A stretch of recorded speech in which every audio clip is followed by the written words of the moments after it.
माँ तू सबसे प्यारी है, माँ तू जग में न्यारी है। माँ तू सबसे प्यारी है, माँ तू जग में न्यारी है।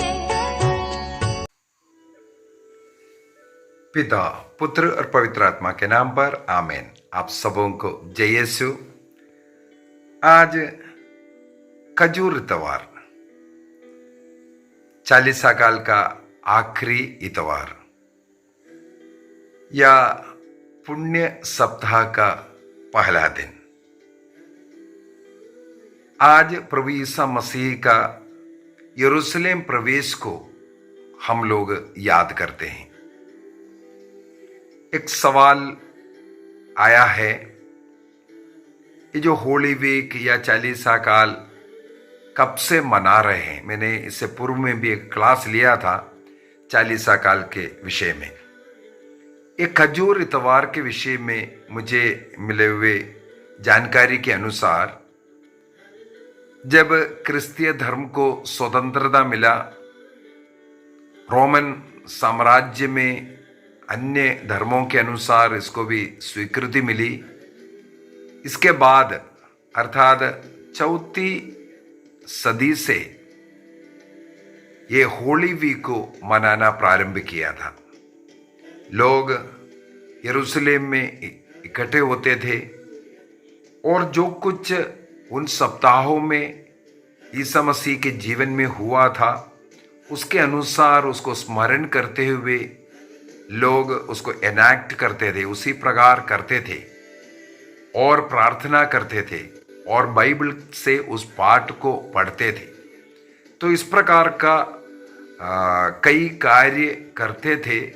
इसका वर्णन हमें किताबों से, जो लोग उस समय पर वहाँ विजिट करते थे, ऐसे लोग जो लिखा हुआ बातें हम लोगों को पढ़ने के लिए मिलता है।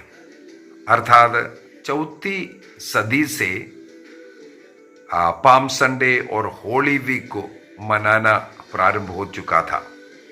जब क्रिस्तीय धर्म को आज़ादी मिला, वह ईसा मसीह के द्वारा जो पुण्य कर्म, पापों की मुक्ति जो कार्य किया था, जैसे इतवार के दिन, पाम संडे के दिन, वे उसी प्रकार 2 मील की जो दूरी है, अपने हाथों में खजूर की डालियां लेते हुए, होसन्ना गाते हुए, जिस प्रकार ईसा मसीह को स्वीकार किया था, स्वागत किया था, उसी प्रकार कार्य करता था। हम लोग यदि योहन के सुसमाचार उसके अध्याय 12 को पढ़ेंगे, जॉन चैप्टर 12 वर्स 12 से, वहां पर लिखा हुआ है, पर्व के लिए आए हुए विशाल जन समुदाय, उन लोगों को पता चला कि ईसा मसीह यरूशलेम आ रहे हैं। तो लोग उनके स्वागत करने के लिए अपने हाथों पर खजूर की डालियां लिए हुए जाते हैं और उनका स्वागत करते हैं। क्या नारे लगा रहे थे? होसन्ना, धन्य है वह जो प्रभु के नाम पर आते हैं, धन्य है इज़राइल के राजा। इज़राइल के राजा के रूप में और हमें मुक्ति देने के लिए जो आने वाला जो मसीह है, उस प्रभु के नाम पर उनका स्वागत किया गया था। और बहुत विशाल जन समुदाय था।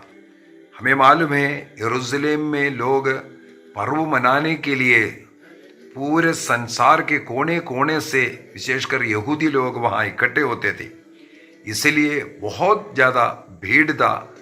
कई लोग केवल ईसा मसीह के विषय में, उनके चमत्कार के विषय में सुना था, देखा नहीं। तो उस दिन उन लोगों को ईसा मसीह से मिलने का एक अवसर भी था, इसलिए भीड़ के भीड़ इकट्ठे हो गए ईसा मसीह का स्वागत करने के लिए। और यदि हम लोग लूकस के सुसमाचार उसके अध्याय 19 को, लूक चैप्टर 19 वर्स 29 ऑनवर्स पढ़ेंगे, यही घटना लिखा हुआ है किस प्रकार ईसा मसीह का स्वागत यरूशलेम में हुआ। वहां पर ये भीड़ इतना चिल्ला चिल्ला करके होसन्ना गा रहे थे और ये फरीसियों को अच्छा नहीं लगा। वहां पर मसीह से फरीसी आग्रह करते हैं आपके जो शिष्य लोग, जो चेले लोग जो चिल्ला रहे उनको चुप करने के लिए कहो। वहां पर ईसा मसीह कहते हैं मैं तुमसे कहता हूं यदि वे चुप रहे तो पत्थर भी बोल उठेंगे।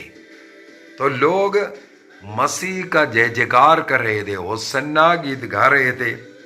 ये फरीसियों को उस समय पर अच्छा नहीं लग रहा था क्योंकि मसीह के विरोधी लोग थे फरीसी लोग। कई लोग आज भी ऐसे हैं, क्यों जोर जोर से चिल्ला चिल्ला करके स्तुति कर रहे हैं, क्यों इतना चिल्लाना जरूरी है, ये बोलने वाले लोग रहता है। तो यहां पर हम लोग देखते हैं ईसा मसीह ने स्वयं कहा यदि लोग प्रभु को चिल्ला चिल्ला करके उनकी स्तुति नहीं करते, प्रभु कहते हैं पत्थर भी बोल उठेंगे। तो हमें अपने हृदय से, हृदय के गहराई से प्रभु को होसन्ना बोलने की जरूरत है। यहां पर शिष्य समुदाय और लोग जो भीड़ यहां पर कुछ कार्य करते हैं, उसको हम लोग 3-4 दिन के बाद अर्थात पुण्य शुक्रवार के दिन के साथ थोड़ा कंपेयर करके देखेंगे लोगों में कितना परिवर्तन होता है। यहां पर उस राजा का उत्साह के साथ वे स्वागत किया। ईसा मसीह उस समय पर एक गधे के बछड़े पर बैठ करके सवार होकर के आया। यदि हम लोग लूकस के सुसमाचार उसके अध्याय 19 वाक्य 29 से आगे पढ़ेंगे, लूक चैप्टर 19 वर्स 29 ऑनवर्स, वहां पर हम लोग देखते हैं ईसा मसीह ने अपने शिष्यों को भेजा आगे गांव में, जहां पर एक बछड़ा बांधा हुआ मिलेगा उसको खोल करके आने के लिए, जिस पर कोई सवार नहीं हुआ था उस समय तक।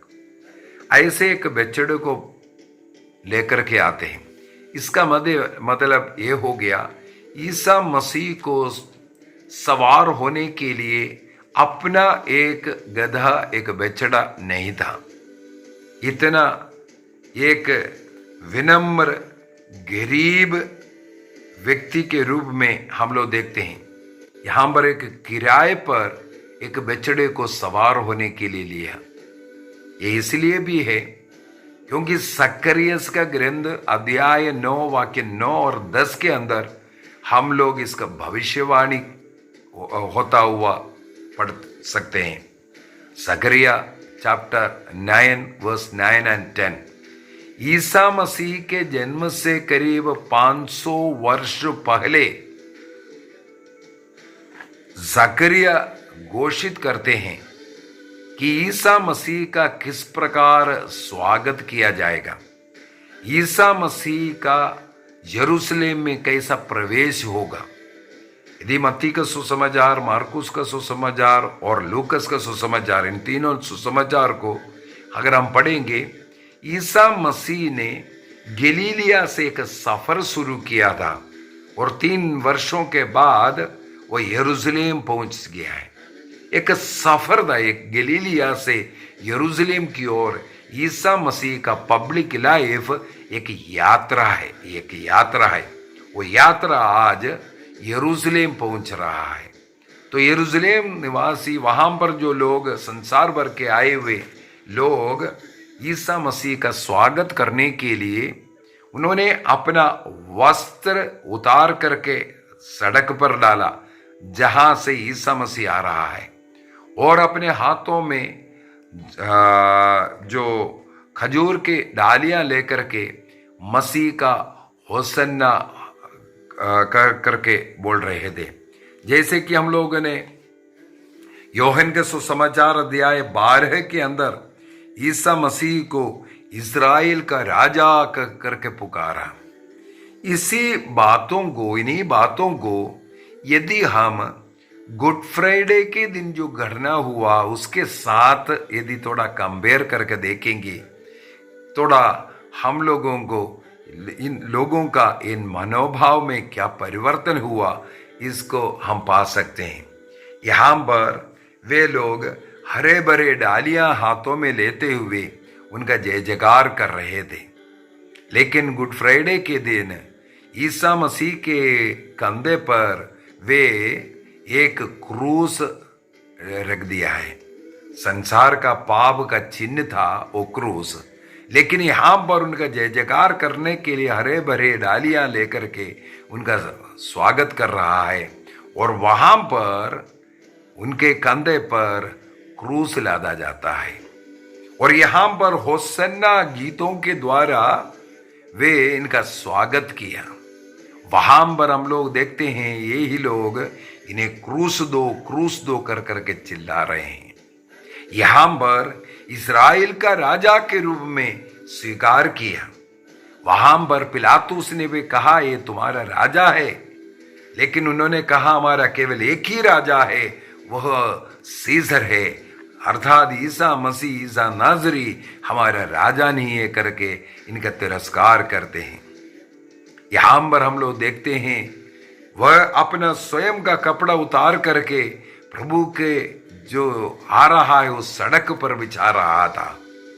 लेकिन हम देखते हैं उस शुक्रवार के दिन मसीह का वस्त्र उतार कर उन्हें लोग नंगा किया। सिपाही लोग, कितना बड़ा विरोधाभास देखने में आते हैं। कई लोगों का जीवन इसी प्रकार है। आज डालियां हाथों में लेते हुए हम लोग जुलूस निकालेंगे और मंदिर में प्रवेश करेंगे। प्रभु के इस जय जयकार का पाठ सबसे पहले सुनेंगे। इसके बाद सुसमाचार जब पढ़ा जाता है उस समय पर हम लोगों को प्रभु का दुख भोग के विषय में इसलिए सुनाया जाता है क्योंकि ये वही मनुष्य जिन्होंने जय जयकार किया वो तुरंत बाद प्रभु को क्रूस देने के लिए चिल्लाना शुरू किया। जिन्होंने अपना वस्त्र उतार करके जमीन पर डाला उनका स्वागत करते हुए, उन्हीं में वही लोग इनका वस्त्र उतारने में भीड़ लगाया। जो लोग इन्हें राजा कह करके पुकारा वही लोग हमारे एक ही राजा है, वो सीसरे कर करके चिल्ला रहा है।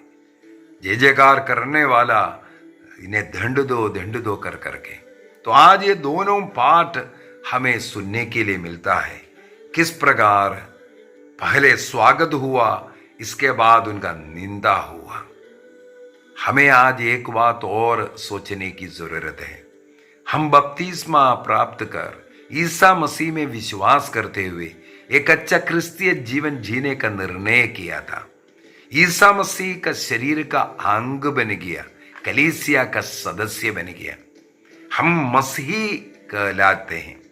योहन का पहला पत्र अध्याय 3 में लिखा हुआ है, हम ईश्वर का संतान कहते हैं। हम वही है, ईश्वर का संतान।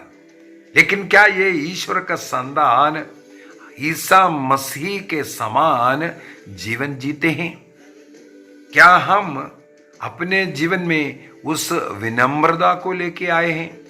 मसीह आज एक गधे को वो भी किराए पर लिया, हम बोलते उधार लिया थोड़ा समय के लिए, उनको सफर करने के लिए, क्योंकि उनके पास वो भी नहीं था। विनम्रता का, दरिद्रता का चिन्ह बन करके आया। क्या हमारे अंदर ये विनम्रता है? एक क्रिश्चियन बन करके ईसा का मनोभाव यदि नहीं है, हम क्रिश्चियन कहलाने योग्य नहीं है। उस मसीह का स्वभाव यदि हमारे जीवन में नहीं है, वो प्यार का जिंदगी, दूसरों के लिए सेवा भाव यदि हमारे जीवन में नहीं है, हम क्रिश्चियन कहलाने योग्य नहीं है। ये जो भीड़ लगा करके जो चिल्लाने वालों का उनमें से एक व्यक्ति के समान बन जाएंगे। जो व्यक्ति में मसीह निवास नहीं करता, मसीह की आत्मा नहीं है, वो मसीही अर्थात क्रिश्चियन कहलाने योग्य नहीं है। कहीं हम एक क्रूस का धारण करने से या एक बपतिस्मा ग्रहण करने के कारण क्रिश्चियन तो नहीं कहलाते हैं। हमारा जीवन यदि क्रिस्त के अनुरूप नहीं है, उन्होंने जो दिखाया उसके अनुरूप नहीं है, हम क्रिश्चियन कहलाने योग्य नहीं हैं। हमें आज एक निर्णय करना है, क्या क्रिस्त के समान हमारा जीवन है कि नहीं। अभी ये जो खजूर की डालियां वो क्यों इस्तेमाल करता है? एक तो उस देश का जो अवेलेबल जो पत्ता है वही है। जिस देश में खजूर अवेलेबल नहीं है, इसीलिए अन्य वृक्षों का डालियां भी इस्तेमाल करते हैं। ये जो खजूर की डाली, राजा लोग जब लड़ाई लड़ करके विजयी होकर के आते हैं, उनके वो विजयी जुलूस में इस्तेमाल करते हैं। जब राजा लोग किसी देश के साथ लड़ करके जब विजयी होता है, शहरों से होकर के विजयी जुलूस निकाला जाता है, तब लोग यही कार्य करते हैं। उस विजयी जुलूस में खजूर की डालियां लेकर के जय जयकार करते हैं राजा का। तो यहां पर हम लोग देखते हैं इसी प्रकार एक विजयी राजा का स्वागत करता हुआ। साधारणतः जो राजा है वो घोड़े के ऊपर, घोड़ा लड़ाई का चिन्ह दिखाते हैं। ऐसा एक शूरवीर योद्धा उसके ऊपर बैठा हुआ। लेकिन जो गधे के ऊपर बैठता है वो एक चांदी का राजा है, चांदी का दूध लेकर के आने वाला, लड़ने के लिए नहीं, चांदी के लिए आने वाला। इसका मतलब मसीह में हम लोग देखते हैं वह चांदी का दूध लेकर के आया हुआ राजा है। मानव जाति के बीच में वो चांदी लेके आया, प्रेम लेके आया। वो एक दूसरे से लड़ाने के लिए नहीं। आज रशिया और यूक्रेन के बीच में लड़ाई चल रहा है। ये बहुत दुखदायक बात है। अभी ये चांदी का राजा का ये पर्व मना रहा है। खजूर इतवार वो चांदी का राजा का पर्व है। उस राजा को अपने जीवन में स्वागत करने का, उसको याद करने का दिन है। हमें प्रयत्न करना है हमारे घर में शांति हो, भाई भाई के बीच में, माता पिता बच्चों के बीच में, पड़ोसियों के बीच में। यदि हम एक क्रिश्चियन हैं, हमें मसीह के समान शांति का दूध लेकर के एक दूसरे के बीच में शांति कायम रखना है।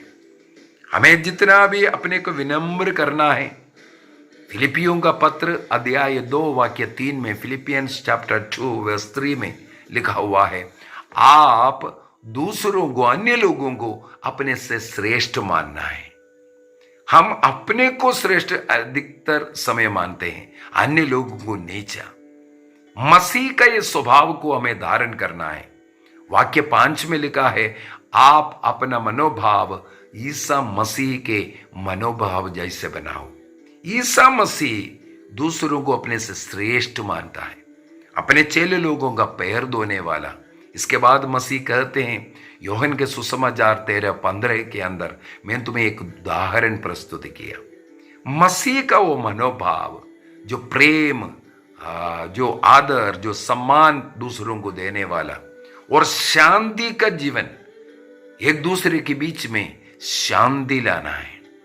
हमारे सबसे पहले अपने परिवार में शांति लाए, अपने कलीसिया में ले आए, अपने पड़ोसियों के बीच में लाए, अपने देश में शांति लाने का प्रयत्न करेंगे। सारे संसार में शांति आवे, इसके लिए हमें प्रयत्न करना है।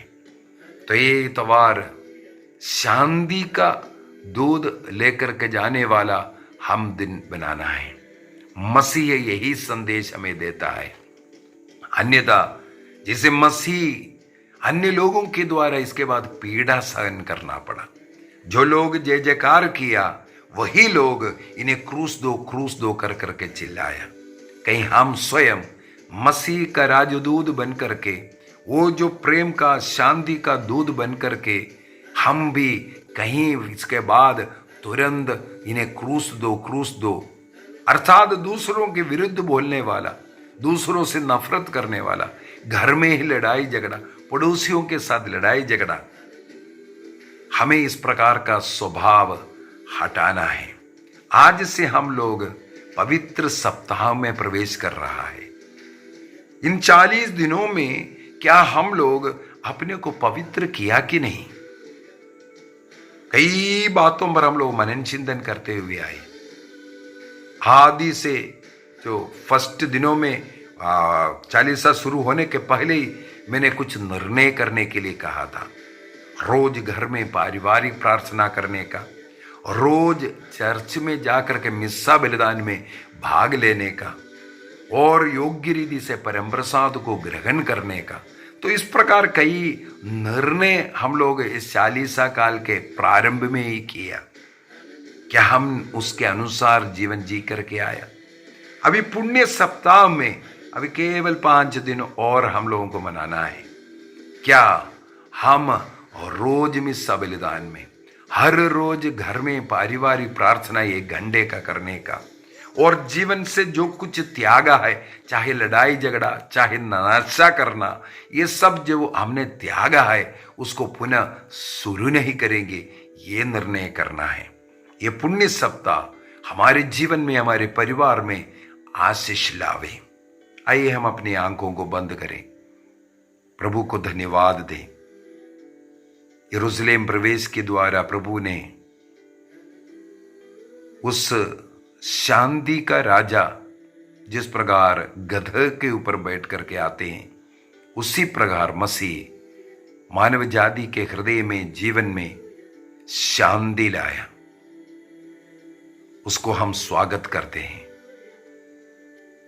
जैसे लोग होसन्ना बोल करके उनका स्वागत किया, अपने कपड़ों को बिछा करके या खजूर के डालियां उठा करके उनका स्वागत किया, हम भी अपने हृदय को खोलें, अपने अच्छाइयों को प्रभु की ओर उठाएं, अन्य लोगों की ओर उठाएं, सेवा करने वाले दोनों हाथों को अन्य लोगों के लिए बढ़ाएं।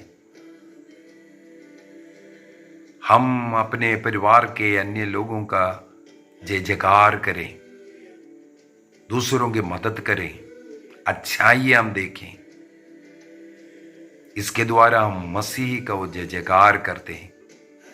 जब हमारे घर में पड़ोस के साथ सब शांति का जीवन हम शुरू करेंगे, जो बुराइयां, लड़ाई झगड़ा, नशा, वासना, पाप का जिंदगी सब हम त्यागेंगे। हम हमारे बीच में, हमारे घर में, हमारे पड़ोस में, देश में शांति लाते हैं। निर्णय कीजिए आज। प्रभु हम सबों को अनुग्रह आशीष प्रदान करे। पिता, पुत्र और पवित्र आत्मा के नाम पर आमीन। आप सबों को जय यीशु।